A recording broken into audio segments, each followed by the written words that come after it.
सर्वांना नमस्कार. तुम्हा सगळ्यांच्या छान छान कमेंट्स येत आहेत आणि ऐकून आनंद होतोय. आणि काही जणांचं म्हणणं असं आहे की ताई तुमच्याप्रमाणे तुम्ही स्टोरीज करा आणि मीही तसंच करणार आहे. शेवटी तुम्हाला तुमचं एंटरटेनमेंट होण्याशी मतलब, नाही का? चला तर सुरुवात करूया आजच्या स्टोरीला. मग लाडात येऊन मेघना मॅडमनी रोहितला फोन केला कॉलेजमधल्या कार्यक्रमासाठी इन्व्हाइट करायला. पण आता रोहितनं तिला ओळखसुद्धा न देता झिडकारली आणि तिचा चांगलाच अपमान झाला. आणि रोहितने इकडे फोन ठेवला आणि त्याच्या उद्घाटनाच्या कार्यक्रमासाठी निघून गेला.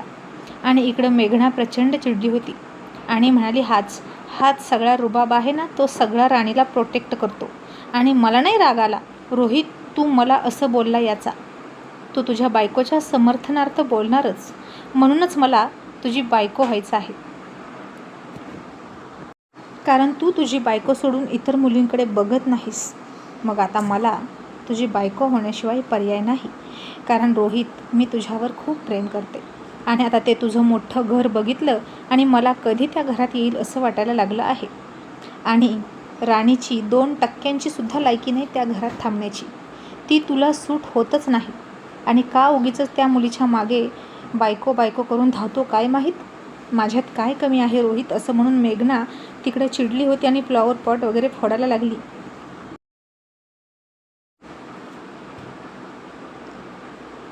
आणि आता रोहित सोबत लग्न करण्याची आणि त्याच्या घरात जाण्याची तिची महत्त्वाकांक्षा फारच तीव्र व्हायला लागली होती. मग इकडे रोहित आता 2च मिनिटात पोहोचतोय त्या दुकानाच्या उद्घाटनाला असं फोन करून टिंगूनं सांगितलं. तसं आता त्याच्या स्वागताची जय्यत तयारी त्याच्या कार्यकर्त्यांनी केली आणि खूप जण तिथं गोळा झाले होते. मग गाडी थांबली तसा तो दुकानाचा मालक असलेला पोऱ्या पुढं गेला आणि त्यानं दरवाजा उघडला. रोहित बाहेर आला आणि त्याला आलिंगन दिलं. आणि सगळ्यांनी रोहितसोबत दादा एक फोटो, दादा फक्त एक फोटो असं म्हणून फोटो काढायला सुरुवात केली. रोहितनंही सगळ्यांसोबत फोटो काढले. मग आता दुकानाचं उद्घाटन केलं. थोडा वेळ आतमध्ये येऊन बसला, पुढच्या वाटचालीच्या शुभेच्छा दिल्या आणि लगेच पुढच्या कामासाठी निघून गेला. आता झेडपीच्या ऑफिसमध्ये पायऱ्या चढता त्याला एक अपंग व्यक्ती रस्त्याने चालत कसली हातावर चालताना दिसली. आणि रोहितला ते चित्र अजिबात बघू वाटलं नाही. आणि तो म्हणाला, तुम्ही इथे काय करताय? तुमचं काही काम आहे का? आणि ती पाय नसलेली व्यक्ती म्हणाली, किती दिवस झालं समाज कल्याणच्या ऑफिसमध्ये अशाच चक्रा मारतोय. तिथून मला चेअर मिळणार होती पण अजून मिळाली नाही. आणि मी चक्रा मारल्याशिवाय माझं काम कोण करणार? आणि इथले अधिकारीसुद्धा दाद देत नाहीत. आणि आता पॉलिटिक्स म्हटलं की पुढारी आणि प्रशासकीय अधिकारी यांचा जरा 36चा आकडाच असतो. तसा इथंही रोहित आणि इथले कलेक्टर, CEO, झडपीतले इतर अधिकारी, क्लास 1 ऑफिसर, क्लास 2 ऑफिसर यांचा जरा 36चा आकडा होता. कारण रोहितला वाटायचं की त्याची जी जनता आहे त्यांचं काम पटकन व्हावं. मग ते रस्त्याचं असो किंवा लाईटचं असो किंवा इतर कोणतंही. आणि जनतेची कामं पटकन व्हावं असं रोहितला वाटायचं. आणि अधिकाऱ्यांना दिरंगाई करण्याची सवय असते, पैसा खाण्याची सवय असते, त्याशिवाय ते काम करत नाहीत. खरं तर पुढारी आणि प्रशासकीय अधिकारी यांनी हातात हात घालून जनतेचा, समाजाचा विकास करायचा असतो. आणि जर त्यांच्या 36चा आकडा असेल तर काही बघायलाच नको. आणि रोहितने आता मागचा पुढचा विचार न करता सरळ त्या व्यक्तीला मिठीत उचलून घेतला. आणि तो माणूस चकित होऊन म्हणाला, अहो काय करताय तुम्ही, मला खाली सोडा. आता हे सगळं जण बघायला लागले. आणि नेहमीच झडपीच्या एरियामध्ये 4-2 मीडियावाले असतातच. तिथून त्यांना बऱ्याचशा बातम्या मिळतात, म्हणून तिथं राखीव मीडिया असते. आणि जर कुठलीच सनसनाटी पसरवणारी बातमी नाही मिळाली ना, तर आज झडपीमध्ये शुकशुकाट अशीही बातमी देतात, बरोबर की नाही? पण आता अजिबात रिकाम्या हाताने जात नाहीत ही मीडिया मंडळी. आणि त्यांनी लगेच रोहितचे आणि त्या व्यक्तीचे त्याला उचलून घेतलेल्याचे फोटो काढायला सुरुवात केली. आणि आता रोहित मल्हारराव सूर्यवंशी आणखीन काय स्टंटबाजी करणार याकडे लक्ष द्यायला सुरुवात झाली. आणि आता रोहित सरळ समाज कल्याणच्या ऑफिसमध्ये त्या व्यक्तीला पायऱ्या चढून घेऊन गेला. आणि त्याच्या मागे सगळे कार्यकर्ते आणि रिपोर्टर पळत होते. आणि रोहितने आत येऊ का वगैरे असं काहीच न विचारता सरळ समाज कल्याण ऑफिसमध्ये त्या अधिकाऱ्याच्या केबिनचा दरवाजा लाथेनं ढकलला आणि त्याच्या टेबलवर तो अपंग व्यक्ती नेऊन ठेवला. तसे ते अधिकारी उभा राहिले आणि म्हणाले, हे काय आहे सूर्यवंशी साहेब? आणि रोहित चिडून म्हणाला, तुम्हीच बघा की हे काय आहे. अहो तुम्हाला इथं बसवलंय कशासाठी? लोकांच्या सेवेसाठी. त्यांच्या हिताचे निर्णय तुमच्या सहीनं होतात. आणि हे किती मोठं भाग्याचं काम आहे तुम्हाला माहीत तरी आहे का? पण तुम्ही लोक ती भाग्याची कामं न करता एका साठी लोकांना वेठीस धरता आणि पैशाची अपेक्षा करता का? पगारात तुमचं भागत नाही का? आणि काय करणार आहात इतका 2 नंबरचा पैसा घेऊन? मुलीचं शिक्षण, मुलाचं उच्च शिक्षण, गाडी बंगला असंच कमवून ठेवणार ना? पण तुमचा मुलगा दारू पिऊन फिरणार आणि मुलगी दुसऱ्यासोबत पळून जाणार. हेच भविष्य आहे तुमच्या कुटुंबाचं जर तुम्ही इतरांना न्याय नाही दिला तर. या माणसाला व्हीलचेअर का मिळाली नाही? तो हातावर इथं चालत येतोय. तुम्ही एक दिवस हातावर चालून दाखवा आणि पाय नसल्यासारखे वागा, मग बघू कसं वाटतं.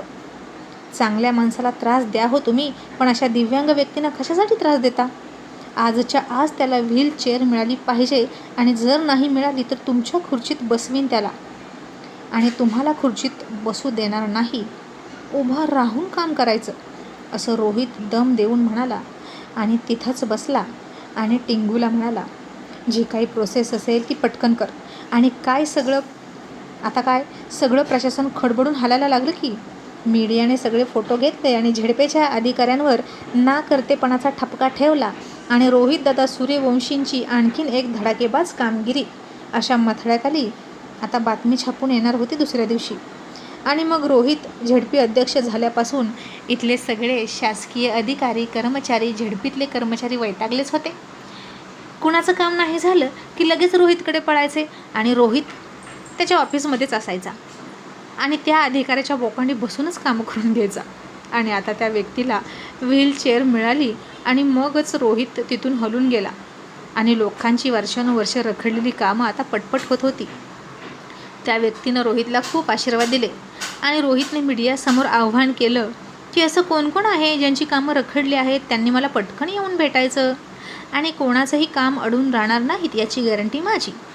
आणि जो काही निधी असतो तो सगळा निधी रोहित खर्च करायला बघायचा जनकल्याणासाठी आणि अधिकाऱ्यांना तो निधी ढापायचा असतो.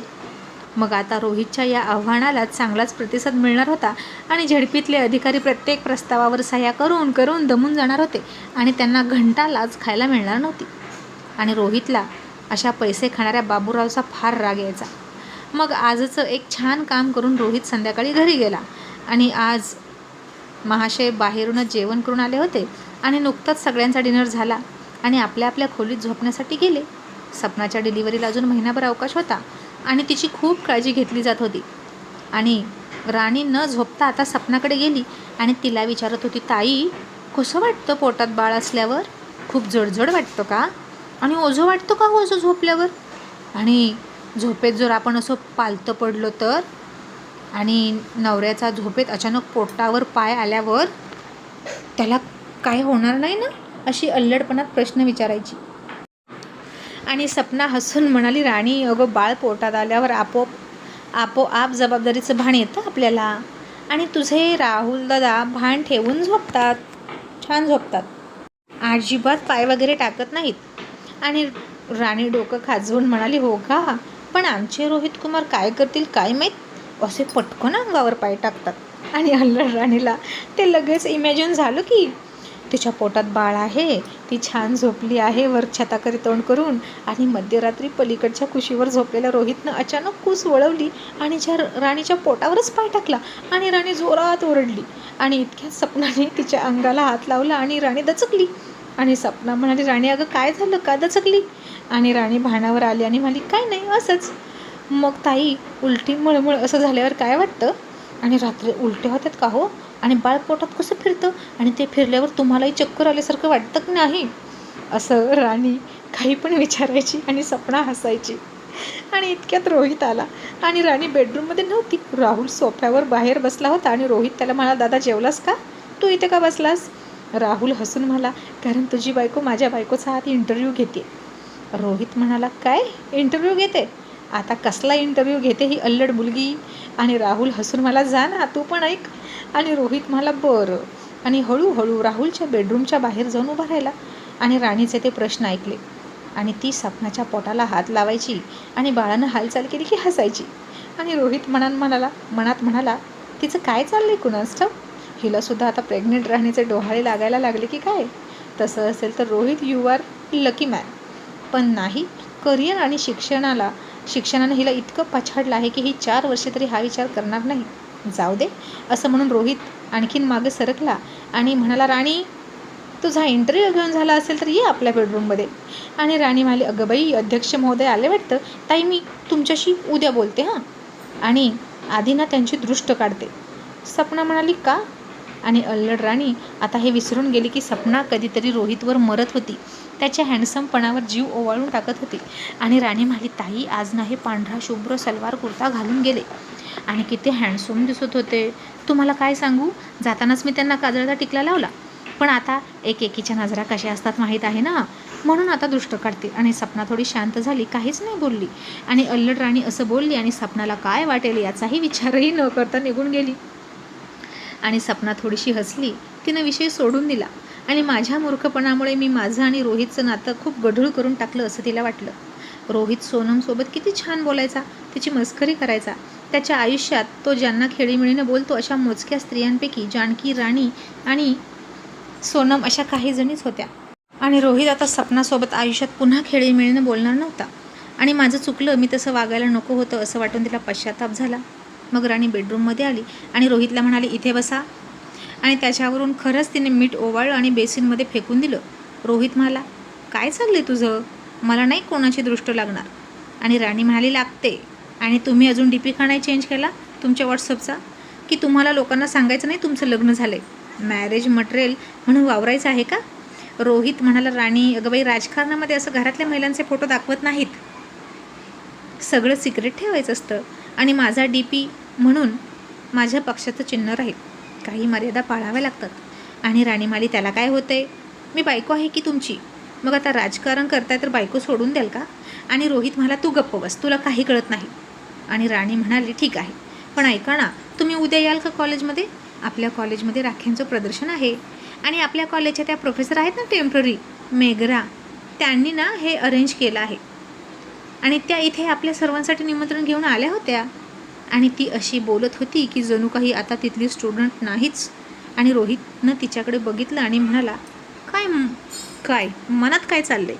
आणि राणी त्याच्या खांद्यावर हात टाकून म्हणाली, उद्या कॉलेजला दांडी मारणार आणि तुमच्यासोबत कॉलेजमध्ये मिसेस रोहित सूर्यवंशी म्हणून येणार आहे.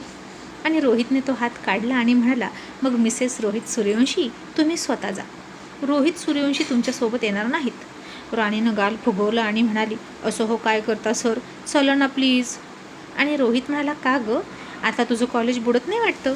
इतर वेळी तर मी कॉलेज बुडवणार नाही, मी कॉलेज बुडवणार नाही, आणि आता यावर्षी किती बिनधास्त राहतेस. आणि ती त्याला लाडी गोडी लावत त्याच्या मिशीला ताव देत म्हणाली, सांगा ना सर, चला ना उद्या माझ्यासोबत. नाही नाही, मला तुमच्यासोबत घेऊन चला. आणि रोहित फ्रेश व्हायला गेला आणि जाता जाता म्हणाला, सकाळी सांगतो.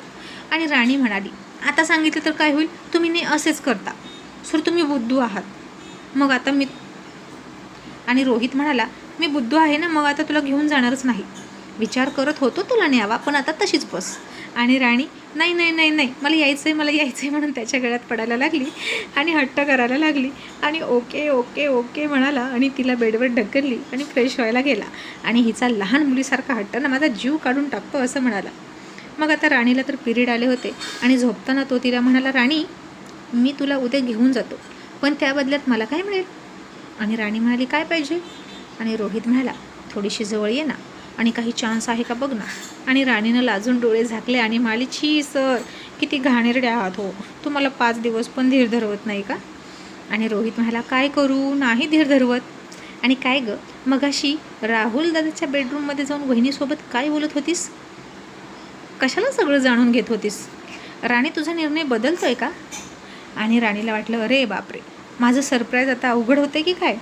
आणि ती म्हणाली, नाही नाही, मी माझ्या निर्णयावर ठाम आहे सर, मी 4 वर्षे बाळाचा विचार करणार नाही. आणि रोहित म्हणाला, ओके, शेवटी मी लकी नाहीच, अनलकी आहे म्हणायचं. आणि उशी घेऊन तिच्याकडे पाठ करून झोपला. आता तीही झोपली. मग सकाळी सकाळी उठून राणीनं रिलॅक्स होती म्हणून रोमॅन्टिक गाणी लावली आणि रोहितनं गाणी बंद केली आणि देशभक्तीपर गाणी लावली. आणि राणी म्हणाली, तुम्ही अजूनही अशी गाणी ऐकता? आणि रोहित म्हणाला, का, माझा काय पुनर्जन्म झाला आहे काय, मी तोच आहे, समजलं का? आणि येतेस का आपल्या अकॅडमीमध्ये जाऊया, तिथलं काम कसं चाललं आहे बघ. राणी म्हणाली, आता तुम्ही पुढाकार घेतला आहे म्हणजे चांगलंच असणार. आणि उठा ना सर, कार्यक्रम 9:30ला आहे, आई तयार होतच असतील, नाश्ता करून निघूया. मग रोहित उठला आणि म्हणाला, आणखीन कोण कोण येतं आहे गं? सोनमला म्हणावं, चल त्या निमित्तानं कॉलेज बघून घेशील. राणी म्हणाली, हो, तिला तर कालच म्हटलं आहे की तू चल, ती येणार आहे. मग डायनिंग टेबलवर सगळे जमले आणि सपना सोडून सगळे कॉलेजमध्ये जाणार होते. मल्हाररावांनी पेपर वाचायला घेतला आणि रोहितची बातमी वाचून म्हणाले, अरे वा रोहित, छान काम केलंस बरं का, खूप सुंदर बातमी आली आहे. आणि बघू बघू म्हणून सगळ्यांनी ती बातमी बघितली आणि रोहितचं कौतुक केलं, कॉंग्रॅच्युलेशनसुद्धा केलं. मग रोहितने हातात पेपर घेतला आणि तिथेच असलेली एक बातमी वाचत होता. आणि राणी फार आगाऊपणा करत होती ना, म्हणून तिला म्हणाला, राणी हे बघ काय बातमी आहे. बायको आगाऊपणा करते म्हणून तिला कोंबडा बनवून मारहाण. आणि राणी लगेच म्हणाली, सर आता तुमच्या मनात हे पण आहे का? तसे आता सगळे खूप हसले आणि हसून रोहित म्हणाला, अगं मी नाही, पेपर बोलतोय, बघ तरी. आणि मग राणीनंही एक बातमी घेतली आणि वाचली आणि म्हणाली, झोपेत ओढणीने गळा दाबून छळ करणाऱ्या नवऱ्याचा बायकोने केला खून. आणि आता ही बातमी ऐकली आणि सगळे सुन्न झाले आणि गप्पच बसले, गंभीर झाले. आणि रोहित घसा साफ करत म्हणाला, जास्त शहाणपणा करू नकोस, चल आवर पटकन, नाहीतर मी तुला नेणार नाही. आणि राणी म्हणाली, थांबा थोडंसं, आणि माझ्याशिवाय तुम्ही जाऊच शकत नाही. आणि रोहित म्हणाला, इतका कॉन्फिडन्स कुठून येतो गं तुझ्यात? आणि राणीसुद्धा म्हणाली, तुमच्याकडूनच. तसे पुन्हा सगळे हसले आणि रोहित राणीचं काही होऊ शकत नाही असं म्हणाले. आणि मग सोनम रोशनला म्हणाली, हे रोशन, सांगणार आहे, काल तुम्ही तिघे इतके का खुश होता? कोण येणार आहे मुलगी आपल्या घरी? आणि रोशन हसत म्हणाला, just wait and watch darling, तुमच्यासाठी सरप्राईज आहे. आता तिघंसुद्धा या तिघींना काही सांगत नव्हते. जानकी, मल्हारराव नुसते हसायचे. मग आता रोहित म्हणाला, आई चल पटकन, आजच्या कार्यक्रमाची चीफ गेस्ट तू आहेस, आम्ही काय तुझ्या आसपास आहोत फक्त.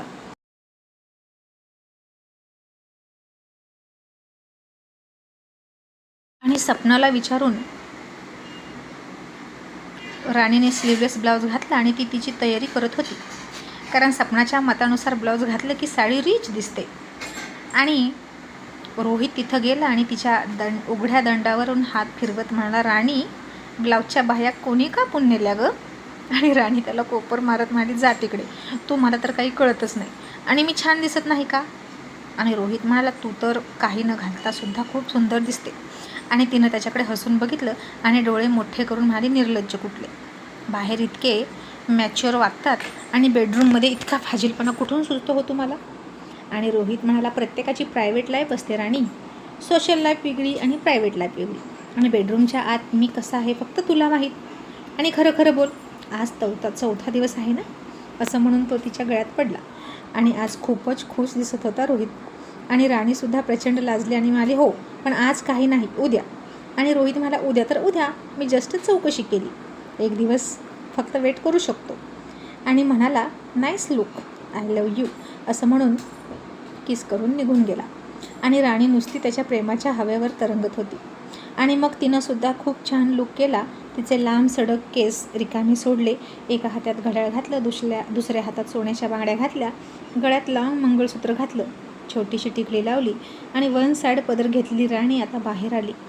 आणि बाहेर उभा असलेल्या रोहितने पुन्हा तिला पायापासून वरपर्यंत बघितली आणि नजरेनं आणि ओठ वाकडे करून कॉम्प्लिमेंट दिली की छान दिसतेस. आणि ती आता रोहितच्या शेजारी गाडीत बसली. ड्रायव्हरला रोहितनं गाडी घ्यायला सांगितलं. सोनम रोशनसुद्धा त्यांच्या गाडीने, मल्हारराव, जानकी त्यांच्या गाडीने निघाले. आता कॉलेज सुरू होऊनसुद्धा राणी अजून आली नव्हती आणि मेघना थोडीशी भांबावली होती. आज राणी का नाही आली? म्हणजे नक्कीच ती रोहितसोबत येईल का? आणि असं असेल तर मी त्या मुलीला रोहितसोबत नाही बघू शकत, त्यापेक्षा बरं होईल रोहितच नाही आला तर. पण मी इतकी छान तयार झाले त्याच्यासाठी, त्यानं माझ्याकडे बघावं म्हणून, त्याचं काय, असंही तिला वाटायचं. आणि शेवटी प्रतीक्षा संपली आणि सगळ्यांच्या गाड्या आतमध्ये आल्या. जानकी, मल्हारराव गाडीतून उतरले, नंतर सोनम, रोशन, आणि पाठीमागच्या गाडीतून आधी रोहित उतरला, मग राणी उतरली.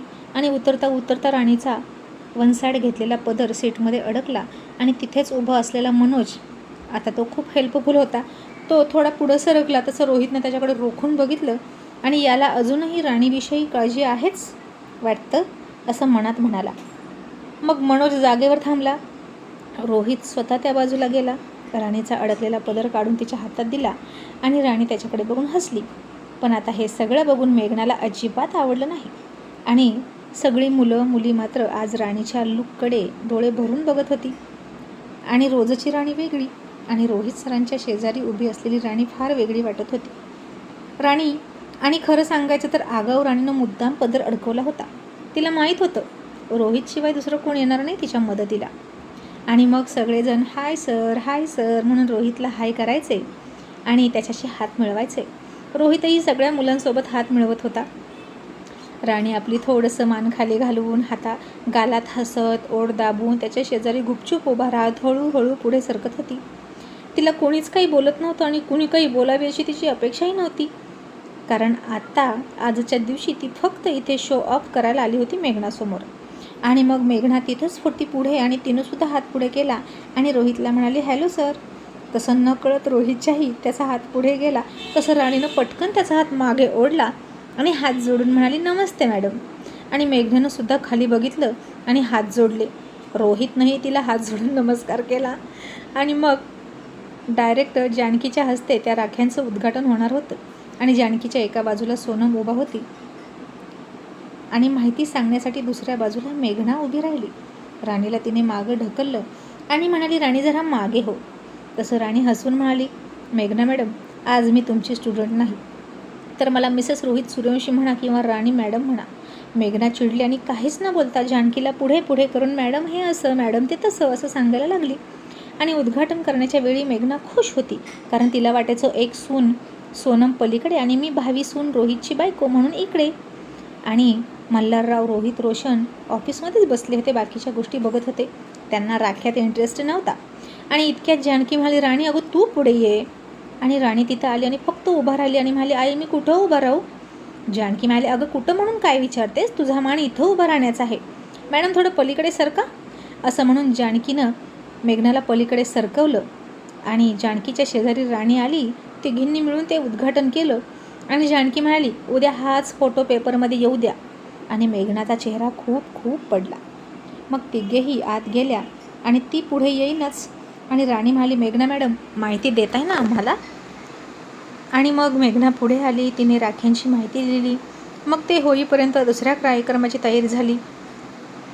नंबर आलेल्या मुलांचं कौतुक होणार होतं. मग पुन्हा स्टेजवर सगळे बसले. आता मल्हाररावांशेजारी जानकी, सोनम शेजारी रोशन आणि रोहित शेजारी राणी बसली. मेघना मात्र खाली बसली होती आणि तिला रोहित राणीला एकत्र बघणं फार अवघड जात होतं. आणि तिचा चेहरा किती पडला आहे हे लगेच कळत होतं. आणि राणी रोहितच्या कानात म्हणाली बघा सर कसा चेहरा पडला आहे तिचा आपल्या दोघाला एकत्र बघून. नक्कीच तिला असं वाटते की माझ्या जागी ती असावी. आणि रोहित म्हणाला राणी तुझं शंकेचं भूत कधी उतरणार आहे. आणि तिला लाख वाटेल ती माझ्यासोबत असावी पण मला तसं वाटलं पाहिजे ना. जोपर्यंत मला वाटत नाही तोपर्यंत तुझी जागा कोणीच घेऊ शकत नाही. आणि माझे मम्मी आता शांत बस. आणि राणी म्हणाली तुम्हाला तर माझं खोटंच वाटतं. मग तिचा चेहरा इतका का उतरला आहे सांगा बरं. आणि रोहित म्हणाला अगं मला काय माहीत असेल तिचा चेहरा का उतरला आहे. तिचा दुसरा काहीतरी प्रॉब्लेम असेल. राणी म्हणाली तिला काही धाड भरली आणि तिला काही अंग सोडून ताप आलाय का इतका चेहरा पाडायला.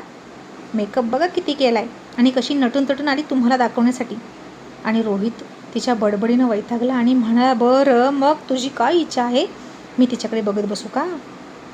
राणी म्हणाली खबरदार बघितलं तर डोळे काढून हातात दिले असंच समजा आणि तुमच्यावर आणि तिच्यावर दोघांवर ॲसिड फेकीन. आणि रोहित मला अगं राणी तू काही मुलगी आहेस की लेडी डॉन. बरं आता शांत बस कार्यक्रम सुरू होईल. मग आता मेघना सूत्रसंचालन करायला आली की लईच पुढं करायची हौस होती तिला आणि सगळी कामं ती करणार होती. आणि प्रत्येकाची ओळख करून दिली. आणि राणीची ओळख करून देताना तिला नाइलाजाने म्हणावं लागलं मिसेस राणी रोहित सूर्यवंशी. आणि मग मनोजसह सगळ्या मुलांचे सत्कार घेतले. राणीला फार आनंद झाला. मनोजाचा सत्कार जानकी आणि मल्हाररावांच्या हस्ते झाला म्हणून. आणि ती म्हणायची आई हा माझा मित्र खूप हुशार आहे आणि यालाच सूर काढून टाकत होते. आणि रोहित म्हणाला बरं कळलं हा सगळ्याला आता बास झालं कौतुक. मग आता कार्यक्रम संपला. दुसऱ्या दिवशी मेघना कॉलेजमध्ये आलीच नाही. राणी मात्र आली होती आणि सगळ्या मुली तिचं कौतुक करत होत्या.